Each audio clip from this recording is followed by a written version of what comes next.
Welcome back to Case of the Sunday Scaries. I'm Elyse, and this is part 2 of the Toybox. If you haven't listened to part 1, you're going to be a little bit lost, so go back and listen to last week's episode. But just in case you're like me and read the last chapter of a book first, yes, I know that's a crazy thing to do, but I do it, I want to briefly give the same warning that I did in part 1. This is a difficult case. If you are triggered by the discussion of sexual and physical abuse and a brief discussion of suicide that I will timestamp in the notes, this is not the appropriate episode for you. I want to start this episode by being a little bit vulnerable with you. Someone asked me after part 1 why I chose to cover this case after expressing numerous times how much it bothered me, and to be honest, I had to sit with that for a bit. The truth is, this case is incredibly upsetting for me, not because I have ever experienced what these victims and survivors experienced, but because God blessed and cursed me with my ADD brain, a wild imagination, and a tendency to feel a little bit too much. And the horror that these women faced, it eats me up. I don't tell the details of these cases for shock and awe value. That has never been my desire for this podcast. Frankly, a lot of what I research, I never end up discussing here, because I think there's a fine line in telling the stories of the victims truthfully, but also in making sure we don't only remember these people for the brutality they met in their last moments. The women that I talk about in this case, even those who have remained unknown and unnamed, are not defined by what happened to them or what they endured. They're mothers, daughters, sisters, and friends who have a life and loves and interests, and they should be remembered as such. But I do share these cases that trouble me, because there is something that can be learned from them.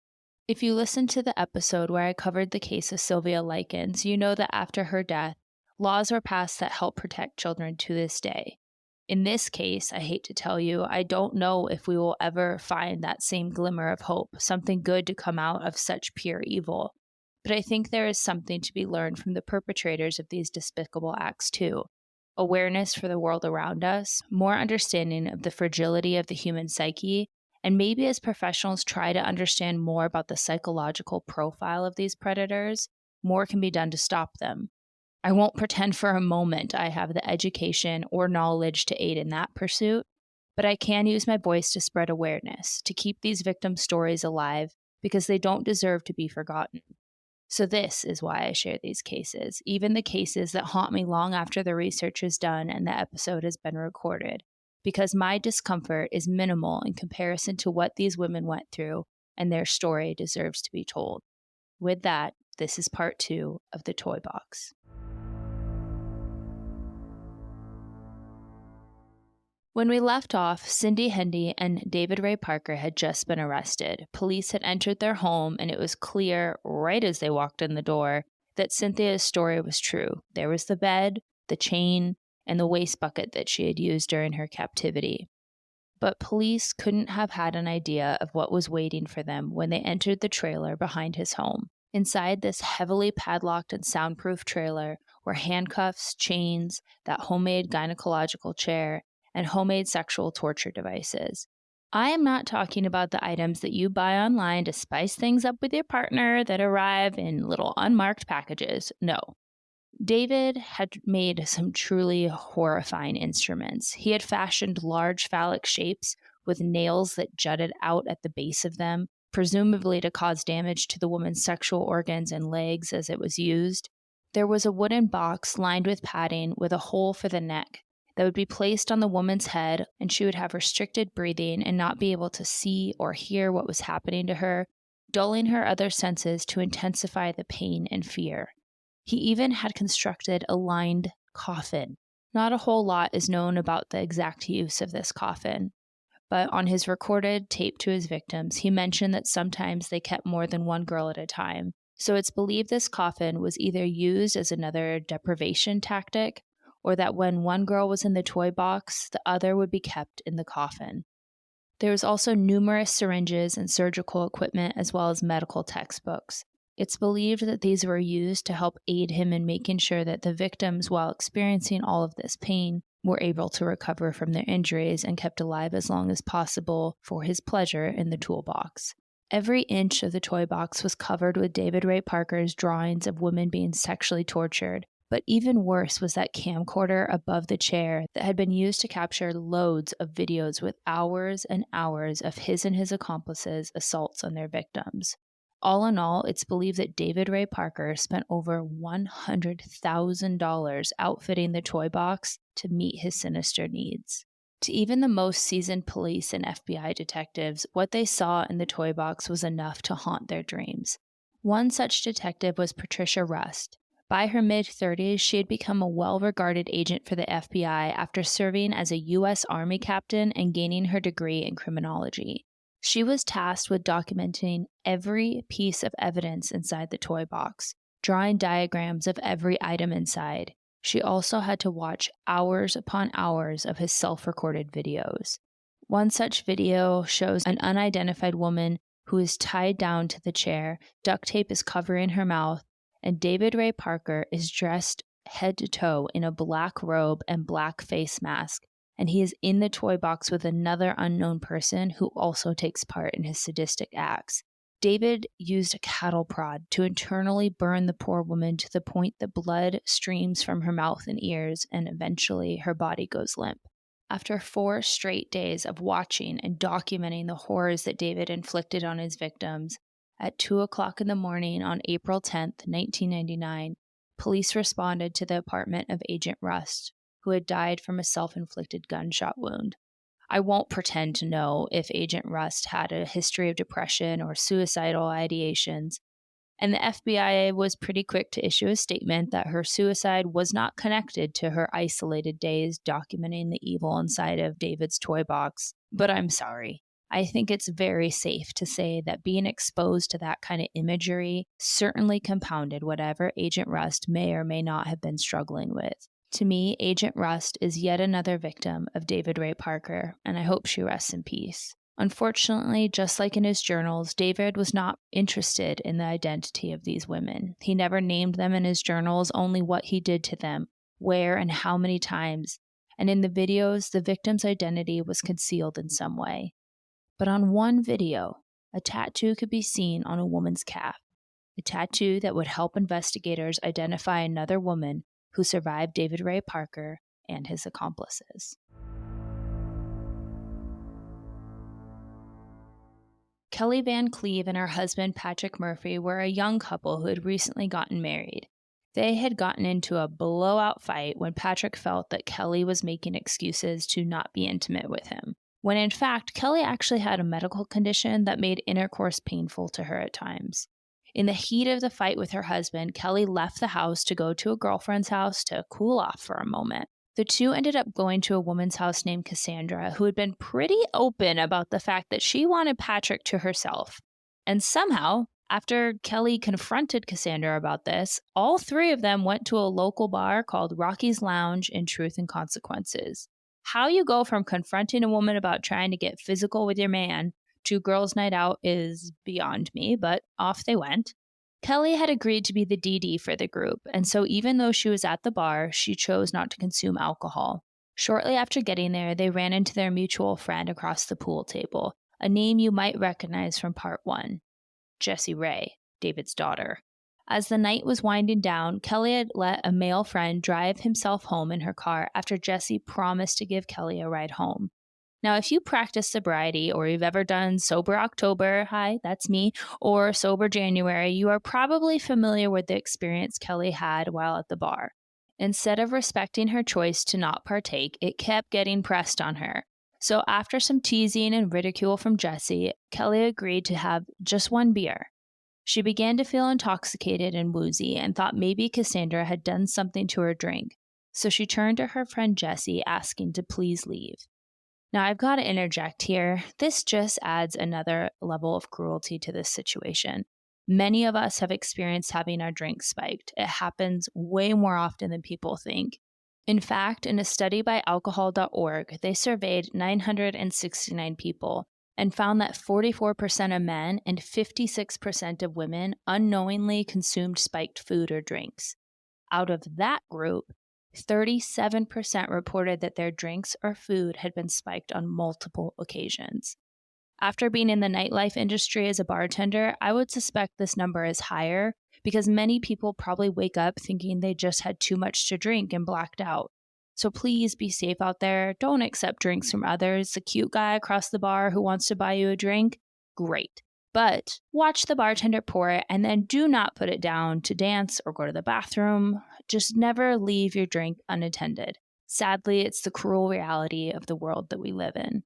But the reason I say there's an added level of cruelty in this is because Kelly turned to her friend Jessie, thinking she would protect her, get her home safely where she could sleep it off or get medical help if necessary. Kelly pretty rationally assumed that Cassandra, who she had had conflict with earlier that night, was maybe the person with a reason to do this. But it was Jessie, a monster hiding in plain sight, pretending to be a good friend to her, that not only drugged her, but was doing so in order to offer her up to evil incarnate, her father, David Ray Parker. Jessie told her that she would bring Kelly home, but she just needed to stop by her dad's house quick. And while they were there, Kelly could get some coffee and try to sober up a bit before getting back home. That would be the last thing Kelly would remember from the evening. What Kelly didn't know is that when she didn't return the next day, her husband Patrick was in a tizzy and he's calling around, and finally he finds out that she had been at the bar with her girlfriends. Well, one girlfriend and then, Cassandra. Kelly had a history of substance abuse issues and had promised her husband when they got married that she would leave all of that in the past. Patrick assumed that after their fight, she had turned back to drugs and alcohol as a way to cope with the fight that happened earlier that night. But 3 days later, at 8 o'clock in the morning, David Ray Parker drove Kelly to the home that she shared with her husband and her in-laws. He got out of the vehicle and stood beside it while Kelly, wearing the same clothes that she had left the house in, barefoot and covered in bruises, with the watch she wore and wedding ring missing from her finger, approached the house. Patrick came outside demanding to know where Kelly had been. He asked her over and over and over, "Where have you been? What have you been doing?" And Kelly kept telling him she had no idea. She couldn't remember anything. David then tells Patrick that he had found Kelly stumbling across the beach and just wanted to make sure she got home safely. Well, Patrick assumed Kelly had been out partying, maybe even cheating on him, and demanded that she get off his property immediately and that he was going to divorce her. David offered to give Kelly a ride to her friend's house. Confused, bruised, and heartbroken, Kelly got back into the car with David Ray Parker. For the next 5 years, Kelly had horrible nightmares and was struggling. Her husband had followed through with his threat and gotten their marriage annulled just days after Kelly showed back up. A few days later, he went on to marry Cassandra. So there's that. Spoiler alert, that marriage didn't end well for him. She stole all his money during his deployment and left him. A real winner, that Cassandra woman. But imagine what Kelly's life must have been like. She can't explain what happened to those missing 3 days. No one believes her that she hadn't fallen back into drugs and alcohol, and every night when she falls asleep, she is plagued by these horrible nightmares and this voice that haunts her. However, when the news broke of the arrest of David Ray Parker and his awful instructional tape, ending with that description of how he would drug the victim so she couldn't remember what happened to her, Patrick's mom watched the news coverage and couldn't help but think back to 5 years prior when her daughter-in-law, who also resided in Truth and Consequences, went missing for 3 days with no memory of what happened. It couldn't be a coincidence, and so trusting her intuition, she placed a call and a tip with the FBI. The FBI ended up contacting Kelly, who was now living in Colorado at the time, asking if she had any tattoos. When Kelly described the tattoo on her calf, the FBI had her come in immediately. In shock and complete horror, the FBI showed Kelly the tape of the woman with the tattoo. It was then that she knew that the voice that had haunted her dreams was the recording of David Ray Parker's voice on that cassette tape, that the traumatic nightmares that had plagued her life for 5 years were not just bad dreams. They were suppressed memories because as that tape played, Kelly watched what that monster had done to her, and all the memories came flooding back. She watched as David Ray Parker raped her and knew her friend Jessie had delivered her to him. The fight that Kelly and her husband Patrick had gotten in about her making excuses for not wanting to have sex with him, well, it turns out that medical condition might be what saved her life. Kelly had what's called a tilted uterus. To some, this never poses a problem, But for her, it caused her pain even during consensual sex. But it also made it pretty much impossible for David to use his homemade torture devices on her. She remembered David expressing his frustration of her anatomy multiple times. She wasn't useful to him. He couldn't use his torture devices on her in the way that he intended. And so he grabbed a syringe and injected something into her arm. Later returning to her home, probably getting pleasure out of watching her husband and her fight when she couldn't remember where she had been. The last survivor that we know a little about is a woman named Angelica Montano, who had worked as a sex worker in New Mexico.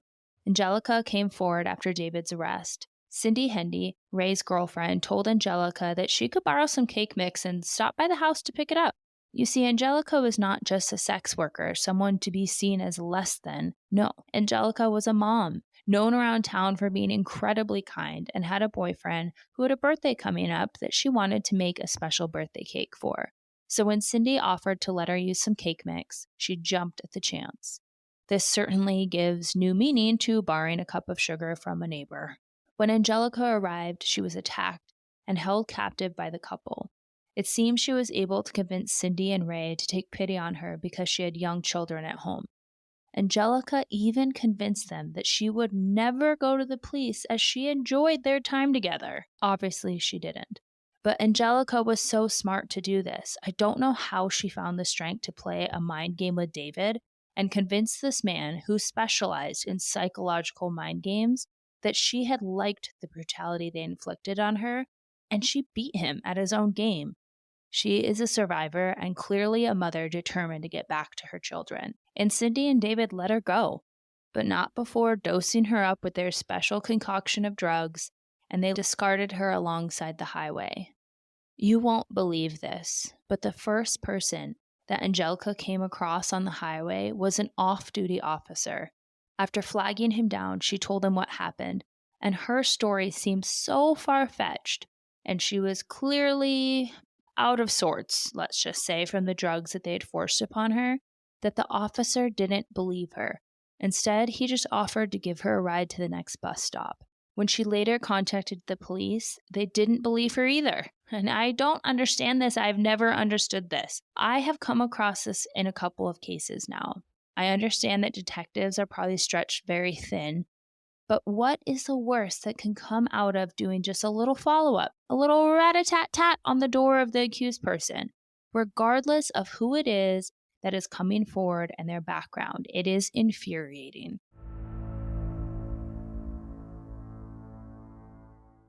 During the course of the police and FBI investigation, Jesse Ray would also be arrested, and someone else, someone we haven't met yet, named Dennis Yancey, would also be arrested.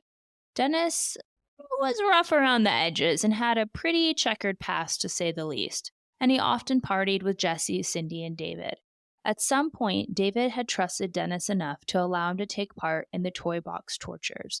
When Dennis and his girlfriend, Sylvia Marie Parker, a homeless 22-year-old single mother, broke up, Dennis didn't take this all too well. He wanted his revenge for the rejection. So instead of, moving on, they decided to abduct her and keep her as a sex slave in the toy box. After God knows how long, under David's orders, Ray confessed that he had strangled Sylvia to death, and then as David looked on, Dennis buried her body. It's not too far-fetched to think that David made Dennis do this as some form of blackmail. If you ever tell anyone about us or the toy box, I will bring you down with me for murder situation. However, when police went to the location that Dennis said he buried her body, nothing was found. Dennis and the police believe that David returned later to move the body so that if Dennis ever got caught or confessed, there would be no evidence to corroborate his story. Sylvia Marie Parker has not been seen since July 5th, 1997. At this point, authorities had Dennis, Jesse, Cindy, and David in custody and 3 survivors ready to testify and bring these people down. Dennis Yancey spilled the beans about taking part in the torture of women and killing at least one.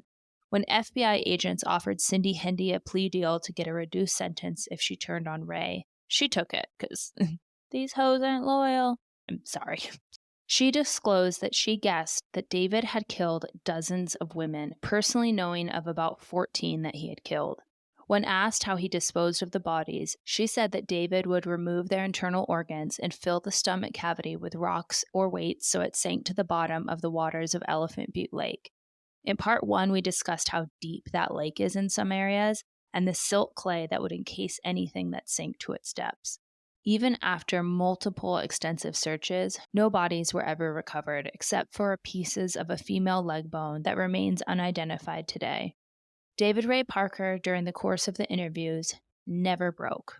He would not admit to anything, instead saying that he had hired sex workers to consensually engage in this type of sexual activity, that they were all willing participants, and that he did this not only because he enjoyed it, but because he made a killing off selling his home videotapes to others who shared in his fantasies, which is sick to think about because if this is true, and there is evidence to back up that yes, he did sell these videos, where are they now and whose hands are they in? Ugh.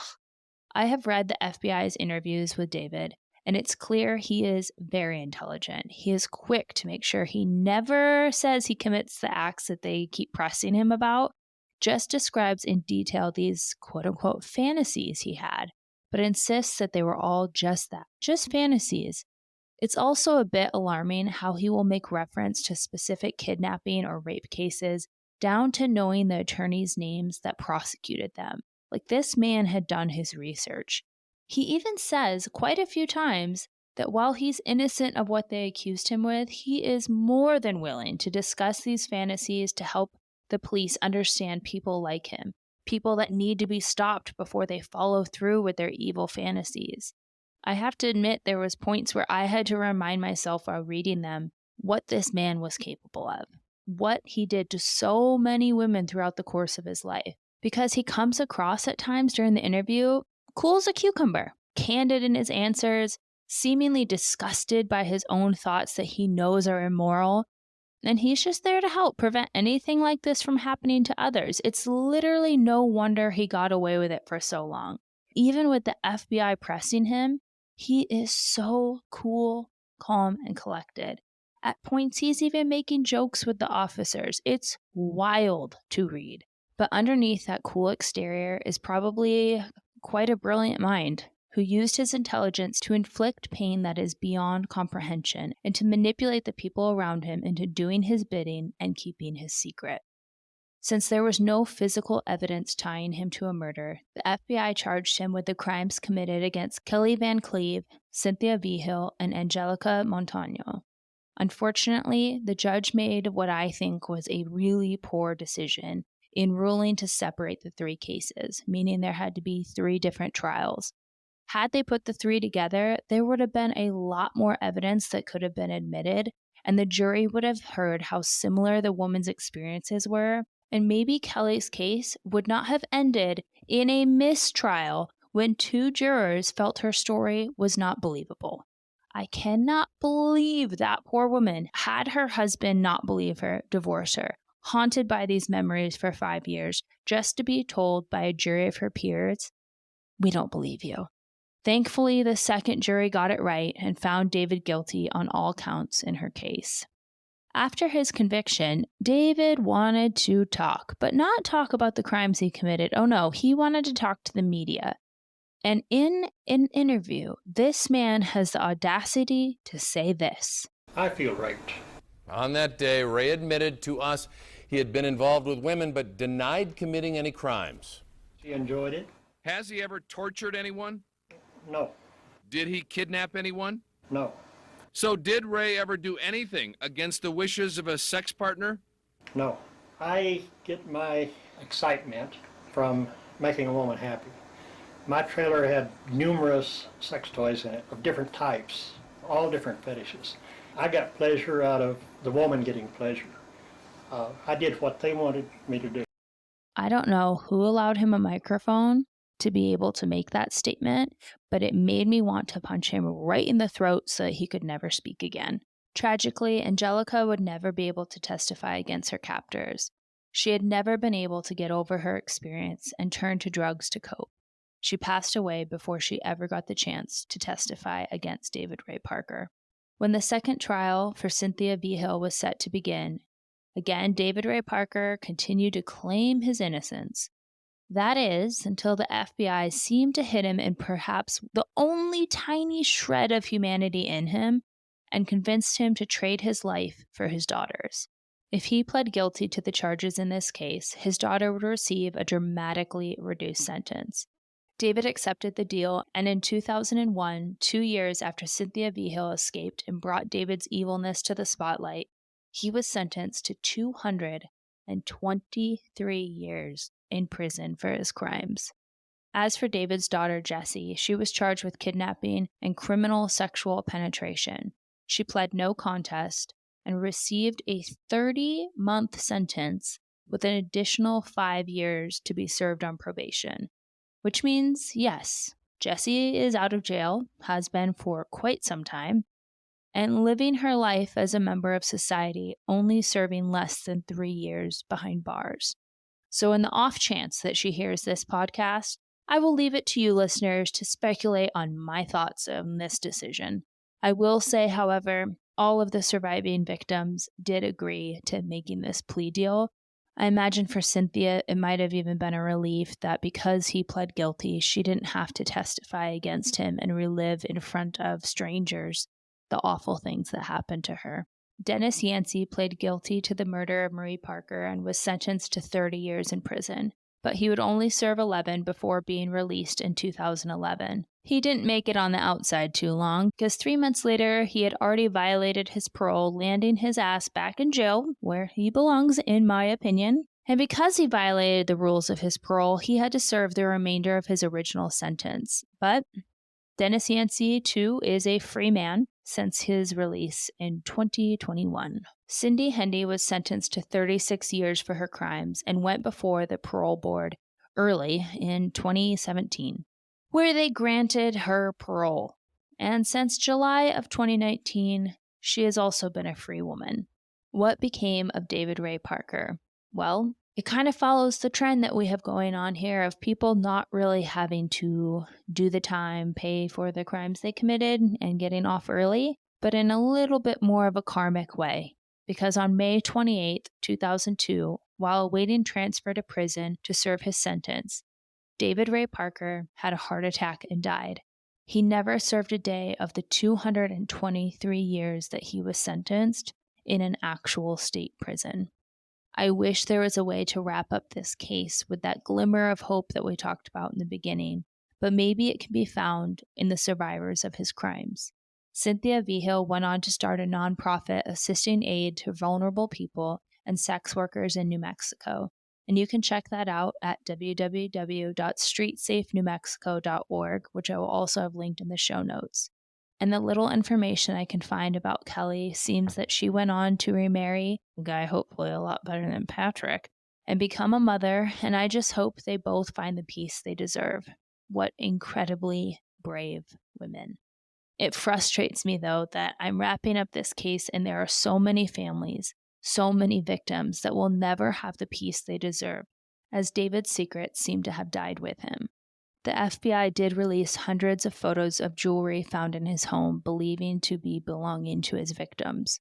I have linked that in the show notes and would encourage friends or family members of missing people to please take a look through it. It is believed that David Ray Parker, who was never convicted of a murder, was responsible for the kidnapping, torture, and the possible murders of over 40 victims. That would make him one of the most prolific serial killers in United States history, right behind Samuel Little and the Green River Killer, Gary Ridgway.